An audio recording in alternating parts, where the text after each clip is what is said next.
السلام علیکم۔ امید کرتا ہوں آپ لوگ سب خیریت سے ہوں گے، جہاں ہوں گے خوش ہوں گے۔ اللہ پاک آپ لوگوں کو ایسے ہی خوش رکھے۔ آج کی ہماری ہورر سٹوری ہے ایک ٹرک ڈرائیور کی۔ تو بڑھتے ہیں اپنی سٹوری کی طرف۔ یہ کہانی ایک عام سے ٹرک ڈرائیور کی ہے جو اپنی روزمرہ کی زندگی گزار رہا تھا، لیکن ایک سفر ایسا تھا جس نے اس کی زندگی کو ہمیشہ کے لیے بدل دیا تھا۔ میں جاوید خان ایک عام سا نوجوان تھا۔ میٹرک کرنے کے بعد میرے پاس کوئی کام نہیں تھا۔ میرے والد صاحب ایک چھوٹے سے ٹرک کے مالک تھے اور ان کی خواہش تھی کہ میں ان کے ساتھ کام کروں۔ شروع میں میں اس کام سے خوش نہیں تھا، لیکن وقت کے ساتھ ساتھ میں نے یہ ذمہ داری قبول کر لی۔ والد کے ساتھ ایک مہینے کام کرنے کے بعد میں نے خود ٹرک چلانا سٹارٹ کر دیا۔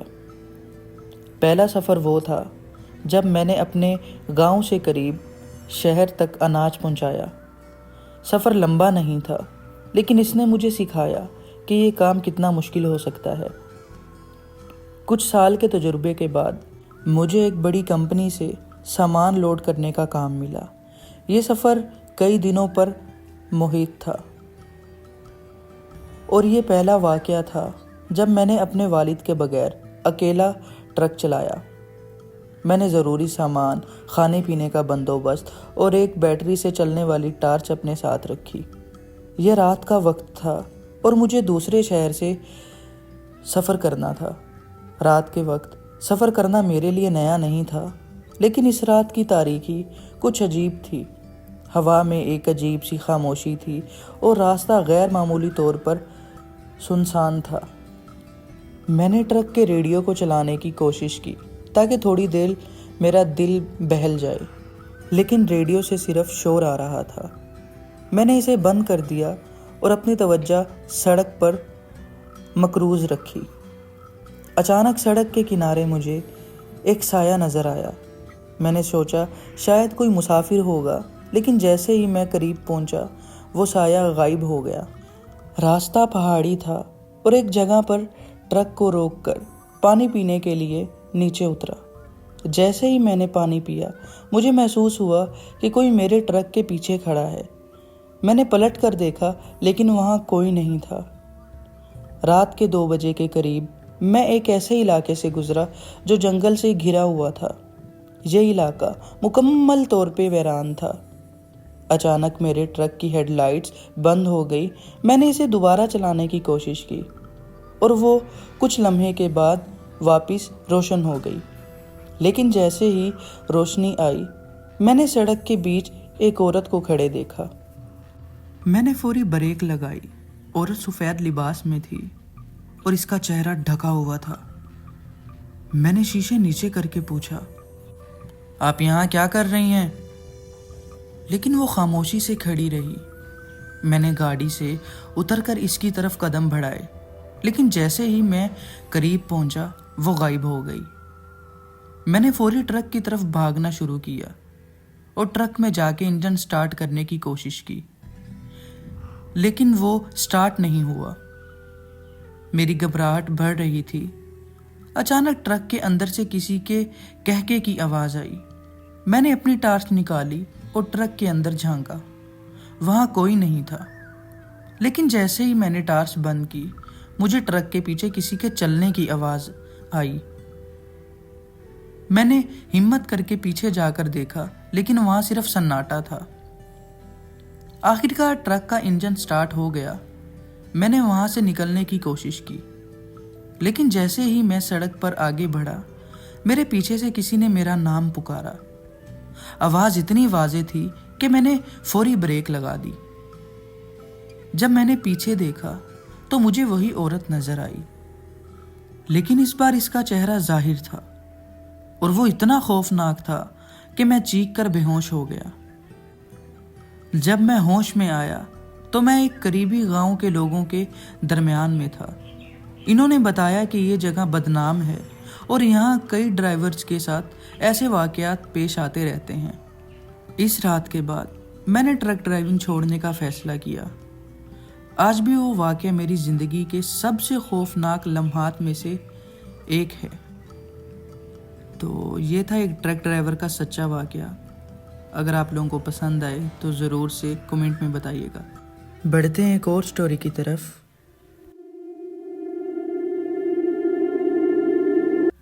السلام علیکم. میرا نام نعمان ہے اور میں ایک چھوٹے سے گاؤں سے تعلق رکھتا ہوں. میری زندگی نے ہمیشہ میرے لیے مشکلات پیدا کی، لیکن میں نے کبھی ہار نہیں مانی. یہ کہانی میرے اس وقت کی ہے جب میرے حالات نے مجھے ایک ایسی نوکری کرنے پر مجبور کر دیا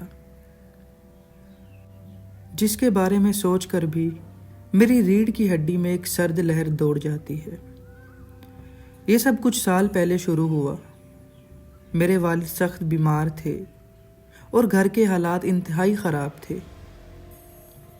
میری بہنوں کی تعلیم اور والدہ کے علاج کے لیے مجھے جلد سے کوئی اچھی نوکری چاہیے تھی، لیکن کوئی معقول نوکری نہیں مل رہی تھی.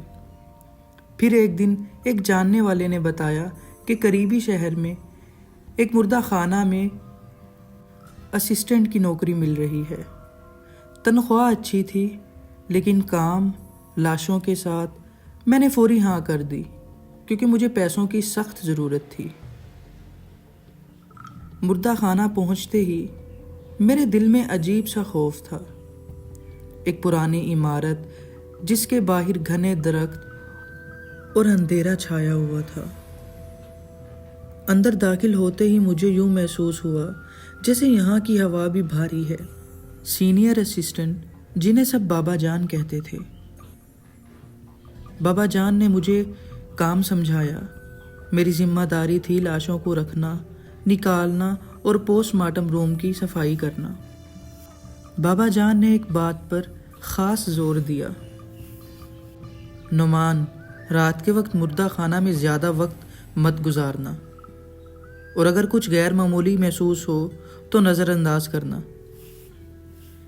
یہ جملہ مجھے عجیب لگا، لیکن میں نے اس پر زیادہ توجہ نہیں دی. پہلے چند دن سب کچھ معمول کے مطابق چلتا رہا، لیکن ایک رات جب میں اکیلا تھا تو مردہ خانہ کے فریج سے آہستہ آہستہ کھلنے کی آواز آئی. میں نے فوری جا کر چیک کیا، لیکن سب کچھ اپنی جگہ پر تھا. میں نے سوچا شاید یہ میری تھکان کی وجہ سے ہے. اگلی رات جب میں پوسٹ مارٹم روم کی صفائی کر رہا تھا تو مجھے یوں محسوس ہوا جیسے کسی نے میرا نام پکارا. آواز دھیمی تھی لیکن واضح. میں نے پیچھے مڑ کر دیکھا، لیکن وہاں کوئی نہیں تھا. ایک دن ایک لاش لائی گئی جس کے بارے میں کہا گیا کہ وہ ایک حادثے میں جل گئی ہے. لاش کے جسم کا بڑا حصہ مکمل طور پر جل چکا تھا، لیکن اس کی آنکھیں کھلی ہوئی تھی جیسے وہ ابھی بھی زندہ ہو. یہ منظر اتنا خوفناک تھا کہ میں کئی راتوں تک سو نہیں پایا. اسی رات میں نے محسوس کیا کہ وہ لاش فریج کے اندر سے حرکت کر رہی ہے.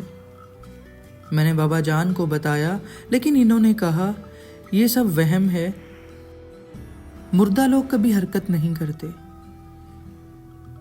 ایک دن میں نے بابا جان سے پوچھا کہ وہ اس کام کو اتنے سالوں سے کیسے کر رہے ہیں. ان کے چہرے پر خوف کے آثار ظاہر ہوئے اور انہوں نے آہستہ سے کہا، یہ جگہ عام نہیں ہے نعمان. یہاں ایسی لاشیں بھی ہوتی ہیں جو اپنے ساتھ کچھ لاتی ہیں، روحیں، جنات یا کچھ ایسا جسے ہم سمجھ نہیں سکتے. میں یہاں صرف اس لیے ہوں کہ مجھے اپنی غلطیوں کا کفارہ دینا ہے. یہ سن کر میرے دل میں خوف اور بڑھ گیا، لیکن میں نوکری چھوڑنے کی ہمت نہیں کر سکا. وہ رات میری زندگی کی سب سے بھیانک رات تھی. تقریباً رات کے 2 بجے میں نے پوسٹ مارٹم روم کے اندر زور زور سے کھٹکھٹانے کی آوازیں سنی. میں نے دروازہ کھولا تو وہاں کوئی نہیں تھا، لیکن جیسے ہی میں واپس مڑا ایک سایہ میرے سامنے کھڑا تھا. وہ سایہ دھیرے دھیرے ایک شکل میں بدلنے لگا۔ یہ وہی جلی ہوئی لاش تھی، لیکن اب وہ کھڑی تھی۔ اس کے چہرے پر وحشت اور غصہ تھا۔ وہ دھیرے دھیرے میری طرف بڑھ رہی تھی۔ میرے قدم زمین پر جکڑے ہوئے تھے اور میں چیخ بھی نہیں سکا۔ اچانک دروازہ خود بخود بند ہو گیا اور پورا کمرہ اندھیرے میں ڈوب گیا۔ میں نے ایک زوردار چیخ ماری اور بے ہوش ہو گیا۔ جب میں ہوش میں آیا تو بابا جان میرے پاس کھڑے تھے۔ انہوں نے کہا، یہ جگہ تمہارے لیے نہیں ہے نعمان، جاؤ اور اپنی زندگی بچاؤ۔ میں نے فوری وہ نوکری چھوڑ دی، لیکن آج بھی جب رات کے وقت میں تنہا ہوتا ہوں تو مجھے یوں لگتا ہے جیسے کوئی میرے پیچھے کھڑا ہے۔ یہ نوکری میری زندگی کا سب سے بھیانک تجربہ تھا، اور شاید میں کبھی بھی مردہ خانہ کے اس خوفناک راز کو نہیں بھول سکوں گا۔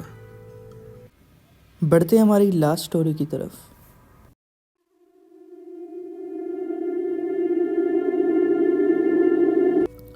میرا نام عاقب ہے اور میں آپ کو اپنے گھر کی کہانی سنانے جا رہا ہوں۔ ایک ایسی کہانی جو حقیقی ہے اور ہماری زندگی کا سب سے خوفناک باب بن چکی ہے۔ یہ کہانی عام گھر سے شروع ہوئی، لیکن آج یہ جگہ میرے لیے ایک ایسی حقیقت ہے جسے میں نہ چاہتے ہوئے بھی قبول کر چکا ہوں۔ یہ سب کچھ تقریباً کچھ سال پہلے شروع ہوا، جب ہم ایک نئے گھر میں منتقل ہوئے۔ ہمارے پرانے گھر کے حالات خراب ہو چکے تھے اور والد صاحب نے فیصلہ کیا کہ ہمیں ایک نیا اور بڑا گھر خریدنا چاہیے۔ کافی تلاشی کے بعد ہمیں ایک پرانی لیکن خوبصورت حویلی ملی، جو شہر کے مضافات میں واقع تھی۔ یہ حویلی بہت سستی تھی اور والد صاحب نے فوری خرید لی۔ گھر کے پہلے دنوں میں سب کچھ نارمل تھا۔ گھر کافی پرانا تھا، لیکن ہمیں لگتا تھا کہ ہم نے ایک بہترین سودا کیا ہے۔ پہلے چند مہینے بہت اچھے گزرے۔ میں اور میرے بہن بھائی نئے کمروں میں بہت خوش تھے، لیکن پھر وہ واقعات شروع ہوئے جنہوں نے ہماری زندگی بدل کر رکھ دی۔ ایک رات جب ہم سب اپنے اپنے کمروں میں سو رہے تھے، اچانک صحن کے دروازے کے زور سے کھلنے کی آواز آئی۔ یہ عجیب بات تھی کیونکہ ہم نے ہمیشہ وہ دروازہ بند رکھا تھا۔ والد صاحب نیچے گئے اور دیکھا کہ وہ دروازہ کھلا ہوا ہے، لیکن باہر کوئی نہیں تھا۔ انہوں نے اسے معمولی بات سمجھا اور دوبارہ بند کر دیا، لیکن اگلی رات یہ واقعہ پھر ہوا۔ چند دن بعد میری چھوٹی بہن نے کہا کہ رات کو اسے اپنے کمرے میں کسی کی سرگوشی کرنے کی آواز آتی ہے۔ ہم نے اسے ڈراؤنا خواب سمجھا اور نظر انداز کر دیا، لیکن کچھ دنوں بعد میری والدہ نے بھی کہا کہ انہوں نے رات کے وقت کسی کو چلتے ہوئے محسوس کیا تھا۔ ہمارے گھر میں سب سے عجیب بات یہ تھی کہ رات کو اکثر چھت پر کسی کے چلنے کی آواز آتی تھی۔ والد صاحب نے کئی بار جا کر چیک کیا، لیکن وہاں کچھ نہیں تھا۔ یہ آوازیں اتنی واضح تھیں کہ ہم سب یقین کرنے لگے تھے کہ یہاں کچھ غیر معمولی ضرور ہے۔ جب یہ واقعات بڑھنے لگے تو والد صاحب نے علاقے کے چند پرانے لوگوں سے بات کی۔ تب ہمیں معلوم ہوا کہ ہمارا گھر ایک پرانے قبرستان کی جگہ پر بنایا گیا تھا۔ اس جگہ کے بارے میں کہا جاتا تھا کہ یہاں کئی سال پہلے ایک حادثہ ہوا تھا جس میں ایک پورا خاندان مر گیا تھا۔ لوگوں کا ماننا تھا کہ ان کی روحیں ابھی بھی یہاں بھٹک رہی ہیں۔ ایک رات کا واقعہ ہماری زندگی کا سب سے خوفناک تجربہ تھا۔ ہم سب رات کے کھانے کے بعد اپنے اپنے کمروں میں تھے اچانک پورے گھر کی لائٹس بند ہو گئی۔ یہ سردیوں کی رات تھی اور اندھیرا اتنا گہرا تھا کہ ہاتھ کو ہاتھ سجائی نہیں دے رہا تھا۔ والد صاحب نے ٹارچ لے کر فیوز چیک کیا، لیکن وہاں سب کچھ ٹھیک تھا۔ اس دوران مجھے لگا کہ کوئی میرے کمرے میں موجود ہے۔ میں نے ٹارچ کی روشنی ڈالی، لیکن وہاں کوئی نہیں تھا۔ لیکن جیسے ہی میں پلٹا، مجھے کسی کے قدموں کی آواز سنائی دی۔ یہ آواز سیدھے میرے بیڈ کے قریب آ رہی تھی۔ میں خوف سے جم گیا اور چیخنے کی کوشش کی، لیکن میری آواز نکل ہی نہیں سکی۔ اس رات میری والدہ نے بھی اپنے کمرے میں ایک سایہ دیکھا۔ وہ بتاتی ہیں کہ سایہ بہت لمبا اور دبیز تھا اور ان کی طرف دیکھ رہا تھا۔ انہوں نے درود شریف پڑھنا شروع کیا اور وہ سایہ دھیرے دھیرے غائب ہو گیا۔ میری چھوٹی بہن نے کچھ دنوں بعد کہنا شروع کیا کہ کوئی اس سے بات کرتا ہے۔ وہ اکثر اکیلے بیٹھ کر ہنسنے لگی، اور جب ہم پوچھتے تو کہتی وہ انکل مجھے کہانیاں سنا رہے ہیں۔ یہ سب سن کر ہماری والدہ بہت پریشان ہو گئی اور ایک مولوی صاحب کو بلایا۔ مولوی صاحب نے گھر آ کر قرآن خوانی کی اور پورے گھر کا معائنہ کیا۔ انہوں نے کہا کہ یہ جگہ واقعی غیر معمولی ہے اور یہاں جنات کی بھٹکی روحوں کا بسیرا ہو سکتا ہے۔ انہوں نے ہمیں بھی بتایا کہ اس گھر کی تاریخ بہت دردناک ہے اور ہمیں یہاں سے فوری نکل جانا چاہیے۔ ایک رات جب ہم نے گھر چھوڑنے کا فیصلہ کیا تو ایک ایسا واقعہ ہوا جسے ہم کبھی نہیں بھلا سکتے۔